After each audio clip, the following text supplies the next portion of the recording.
TRS ప్రభుత్వం మంచిగా ఉందండి.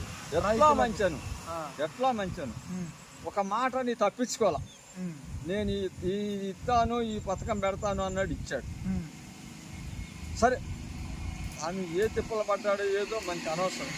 అనుకున్న మాట నెరవేర్చుకున్నాడు కేసీఆర్. రైతుల పక్షాన మాత్రం నిలబడ్డాడు. ఓకే, నీకు ఎకరం ఉన్నోడికి ఇచ్చాడు, 100 ఎకరం ఉన్నోడికి ఇచ్చాడు బాబు. ఈ 2 లక్షలు అనేది పూర్తిగా అందరికి వస్తే అవి వచ్చినాయి అనుకో,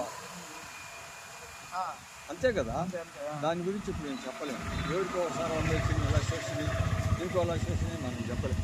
ఇప్పుడు నన్ను అడుగుతున్నారు కాబట్టి నాకు వస్తే నేను చెప్తా వచ్చింది అని. అంతే. ఇప్పుడు మనసులో మాట వస్తే చెప్పాడు, రాలే కాబట్టి రాలేదని చెప్తాను. సరే, కానీ అయితే ఇస్తానన్నాడు, ఇచ్చాడు.